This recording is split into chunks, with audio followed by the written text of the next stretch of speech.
안녕하십니까, 시트헌트입니다. 블로그만 하다가 처음으로 유튜브를 통해서 찾아뵙게 되었습니다. 딸파와 지라균을 많이들 사용하시는데요. 감사합니다. 오늘은 초보자분들이 이해하기 쉽고 편하게 설명드리겠습니다. 우리가 어항을 준비해서 이렇게 물을 채우고 물고기를 넣습니다. 그러면 물고기들을 위해서 이렇게 사료를 주죠. 그러면 물고기들은 이 사료를 먹고 똥을 삽니다. 또는 사료 찌꺼기들이 바닥에 이렇게 쌓이게 됩니다. 그러면 이 사료들은 아니면 이 똥들은 부패를 해서 결국에는 암모니아가 생깁니다. 그리고 많은 분들이 잘 모르고 계신데, 이런 물고기와 같은 수생 생물들은 바로 오줌으로 암모니아를 배출합니다. 그러면 암모니아 농도가 너무 높으면 어떻게 될까요? 물고기가 질병이 오거나 혹은 죽어버립니다. 그러면 우리는 이 암모니아 농도를 낮춰줘야 되는데, 지금 우리가 할 수 있는 가장 쉽고 빠른 방법은 첫 번째가 환수입니다. 근데 초보자분들이 이 부분에서 가장 실수를 많이 합니다. 어떤 부분이냐면, 환수 주기와 환수 양을 본인이 결정을 하셔야 되는데 자꾸만 다른 분들한테 물어봅니다. 예를 들면 암모니아 측정을 하니 2ppm이 나왔는데 어떤 사람이 50%를 환수하라고 하면 50%에도 1ppm이 남습니다. 그러면 이거는 사실 물고기들한테 크게 도움이 안 됩니다. 그래서 우리가 정확한 환수 주기와 양을 결정하기 위해서는 내가 직접 암모니아 테스트를 해야 됩니다. 그래서 만약에 2ppm이 나왔다면 최소한 90% 정도를 해서 0.25 ppm 이하로 관리를 해 줘야 되는 겁니다. 이해하셨죠? 그리고 근데 우리는 맨날 이 환수를 할 수가 없습니다. 왜냐면 돈도 벌어야 되고 뭐 맛있는 것도 먹으러 가야 되고 그리고 바쁘죠, 일단. 자, 그래서 이 환수를 안 하기 위해서 아니면 적게 하기 위해서 여과기라는 것을 설치합니다. 그런데 이 부분도 초보분들이 많이 헷갈리시는데, 여과기를 설치했다고 바로 여과기가 이 암모니아를 제거하거나 없애지는 못합니다. 그러면 여과기가 이 암모니아를 제거하기 위해서는 여과기에 어떤 박테리아가 살아야 되는데, 그 박테리아 이름이 뭘까요? 네, 맞습니다. 그게 질화균입니다. 뭐 니트로소모나스 니트로박터라고 하는데, 그렇게 어려운 단어는 아실 필요가 없이 그냥 질화균만 기억을 꼭 해주시면 됩니다. 그러면 여과기에 이 질화균이 충분히 정착할 때까지 기다리는 걸 우리가 뭐라고 부르죠? 네, 그거를 우리는 잘 아시다시피 물잡이라고 부릅니다. 그러면 다시 처음으로 돌아와서 여과기에 질화균이 생기려면 어떻게 해야 되나요? 즉 물잡이를 어떻게 하나요? 어떤 분들은 질화균에 먹인 암모니아를 넣어주시는 분이 계시고, 어떤 분들은 물고기를 넣어주시는 분이 계십니다. 왜? 물고기는 오줌으로 암모니아를 배출한댔죠. 또는 어떤 분들은 사료를 넣어주시는 분도 계십니다. 왜? 사료가 부패하면 암모니아가 생기기 때문입니다. 그런데 어차피 이런 행위들은 뭐 암모니아를 넣어준다, 물잡이 고기를 넣어준다, 사료를 넣어준다. 이거는 결국에는 지라균이 생기는 거죠. 지라균이 생기는 거를 발에서 넣는 거잖아요. 그러면 바로 그냥 지라균을 넣어주면 어떻습니까? 그냥 해결되는 겁니다. 쉽죠? 네, 별로 어렵지가 않습니다. 그러면 지라균을 넣은 것과 지라균을 안 넣은 게 어느 정도 차이가 되냐면, 지라균의 한번 증식 속도는 보통 24시에서 48시간입니다. 그럼 예를 들면 보통 우리가 물잡이를 하려면 한 달에서 두 달이 걸린다라는 말을 많이 들어보셨을 겁니다. 근데 내가 만약에 충분한 지라균을 넣으면 어떻게 될까요? 네, 맞습니다. 바로 물잡이는 끝납니다. 끝. 그러니까 지라균을 넣는 이유는 이런 증식 속도가 늦기 때문에 이런 오랜 물잡이를 바로 단축시키기 위해서 사용하는 겁니다. 별로 어려운 내용은 아닙니다. 자, 예를 들면 제가 사람들한테 많이 예를 드는 건데요. 어떤 분들이 어떤 석장에 구피 한 마리를 1년 동안 넣어서 물잡이를 했다고 봐요. 그러면 내가 원래 넣고 싶은 거는 구피 한 마리가 아니라 100마리입니다. 100마리. 그러면 1년을 물을 잡아도 지라균은 이 구피 한 마리만큼 있기 때문에 100마리를 넣으면 어떻게 될까요? 네, 바로 물은 깨집니다. 자, 물이 깨지면 당연히 뭐가 나오나요? 네, 물이 깨지니까 암모니아가 발생을 하는 거죠. 자, 그러면 한 마리가 100마리가 되려면 지라균이 지금 현재보다는 100배가 필요하죠. 100배. 자, 그럼 100배는 며칠 만에 생깁니까? 1년에 100배니까 100년인가요? 그러면 아마 물 잡다가 죽을 겁니다. 안 되죠. 100배가 아니라 지라균이 한 번 증식하는 거를 아까 24시간에서 48시간 했으니까 그냥 24시간이라고 생각을 한다면 2, 4, 8, 16, 32, 64, 128. 네. 한 번, 두 번, 세 번, 네 번, 다섯 번, 여섯 번. 한 6일 정도가 소요가 됩니다. 자, 그러면 지라균은 내가 얼만큼 넣어야 되나요?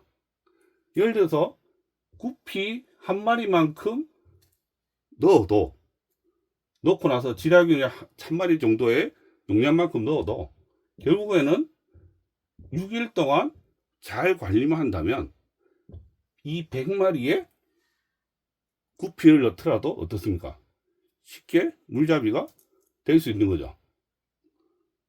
무슨 말인지 이해가 되시나요? 그래서 지라균을 넣는 이유는 이 구피 한 마리만큼의 지라균을 미리 넣는 겁니다. 왜? 지라균이 제대로 생기려면 일단 암모니아가 생겨야 되고, 암모니아가 생기려면 생기고 나서 니트로소모나스가 생깁니다. 그러면 니트로소모나스 생기고 또 뭐가 생기나요? 아지산이 생기고, 아지산이 생겨야지 또 니트로팍트가 생겨서 이 아지산을 또 질산염으로 만들죠. 이 과정이 최소한 한 달에서 두 달이 걸리는 겁니다. 그래서 지라균을 넣는 이유는 이 한 달에서 두 달을 단축시켜주는 겁니다. 이해하셨나요? 가장 좀 쉽게 설명을 드렸는데 잘 이해를 하셨는지 모르겠습니다. 자, 그러면 또 나아가서 이 딸파는 왜 사용을 하나요?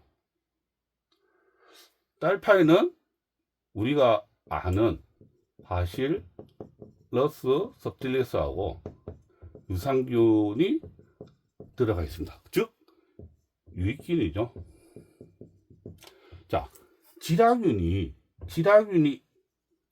여과기에 충분히 생기면 물속에는 당연히 암모니아가 발생을 하더라도 암모니아는 아질산을 질산제 버리니까 암모니아는 결국 0이 됩니다. 맞죠? 그러면 이 똥과 이 사료는 물속에서 어떻게 되나요? 부패를 하나요? 안 하나요? 많은 사람들이 그렇게 얘기합니다. 물이 잘 잡히면 사료와 똥은 잘 분해된다. 그러면 그 분해하는 게 누굽니까? 박테리아죠. 박테리아. 그러면 이 박테리아의 정체는 뭡니까? 종속 영양 세균일 겁니다. 왜? 똥과 사료는 유기물이니까. 그러면 이 종속 영양 세균인데 과연 이게 유익균일까요? 아니면 유해균일까요?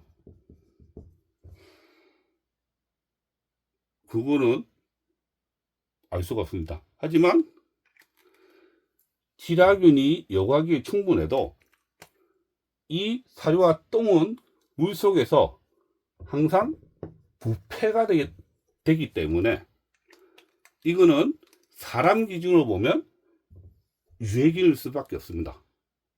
그러면 이 유해균들이 물속에 많으면 물고기들은 또 아프겠죠. 그래서 우리가 이 유산균이나 이런 바실러스 섭틸리스 같은 유익균을 넣음으로써 이 유해균들을 억제를 시키는 겁니다. 좀 더 깊게 얘기하자면 이런 유익균들은 박테리오신이라는 항균 물질을 발생시킴으로써 이런 유해균들을 억제를 시키는 거죠. 그러면 물속에는 어떻습니까? 유익균이 많으니까 결국에는 물고기들은 건강해지겠죠. 이게 같은 원리로 어떤 거냐면 우리 뱃속도 듣습니까? 유익균도 있고 유해균도 있죠. 그럼 뭐 드시죠? 네, 유산균을 먹습니다. 유산균이 위에서 죽지 않고 뱃속에 들어가서 어떻습니까? 활성화되면 유해균들을 억제를 시키죠. 네, 같은 원리입니다. 그래서 물속에, 즉 물에서 아무리 지라균이 여과기에 많아서 암모니아가 안 나온다 하더라도 사료 찌꺼기와 똥들은 부패가 된다. 그래서 그 부패를 막아야 되는데 어떻게? 물론 이런 유익균이 아니라 UV 등을 사용해서 전체적인 박테리아 수를 줄일 수는 있고 UV 등이 싫다면 이런 유익균을 써서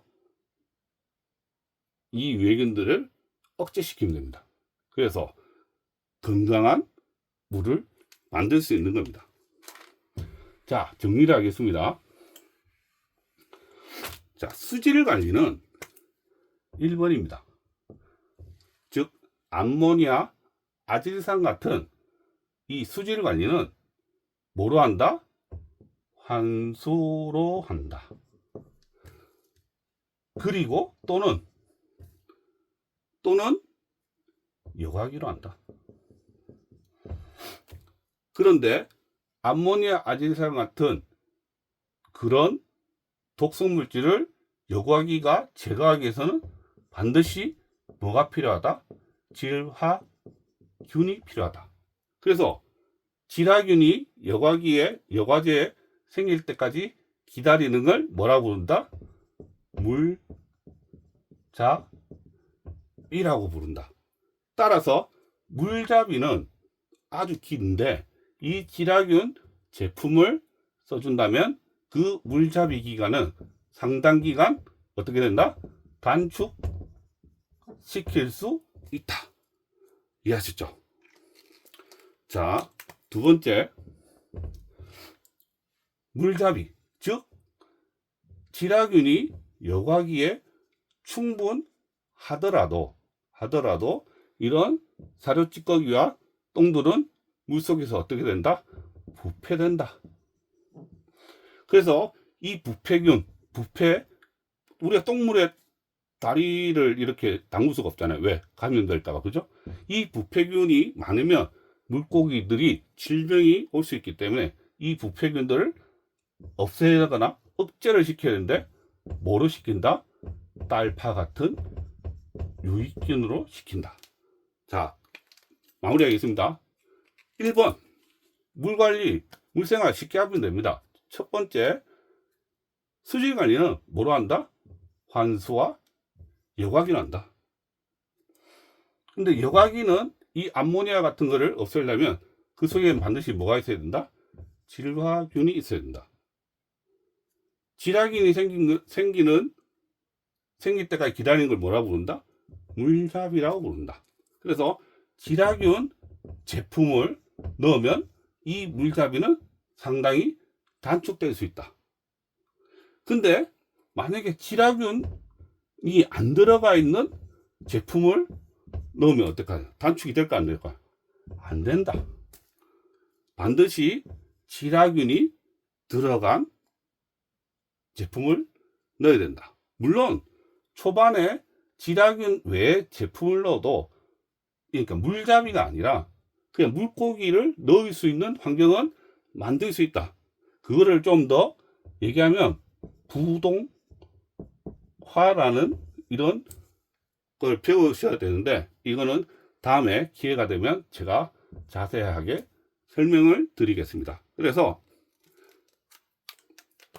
물잡이를 하고 나서 그 다음에 유익균들을 넣음으로써 이런 유해균들을 억제시키면 물생활은 아주 편하게 할 수가 있습니다.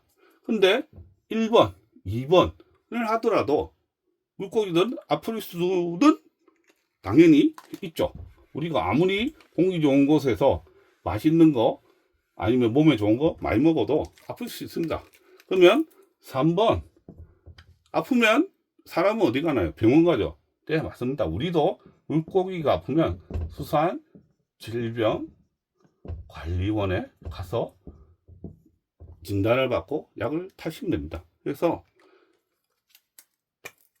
우리가 물생활은 쉽고 편하게 하는 건데, 쉽고 편하게 하려면 이 1번, 2번만 잘 지켜주더라도 사실 3번까지 갈 일은 별로 없을 겁니다. 그래서 1번, 2번을 잘 기억을 하시고요. 1번은 질화균, 2번은 딸파 같은 유익균을 사용한다고 기억을 하시면 될 것입니다. 자, 오늘 처음으로 이런 동영상을 한번 찍어 봤는데요. 원래 생각하는 거하고 이렇게 얘기하는 거하고는 많이 좀 떨리고 좀 어떻게 잘 설명을 됐는지 잘 모르겠네요. 하여튼 다음 시간에는 이런 기본적인 내용에서 좀 더 깊게 한번 얘기를 다뤄보겠습니다. 그러면 오늘도 질문하세요. 감사합니다.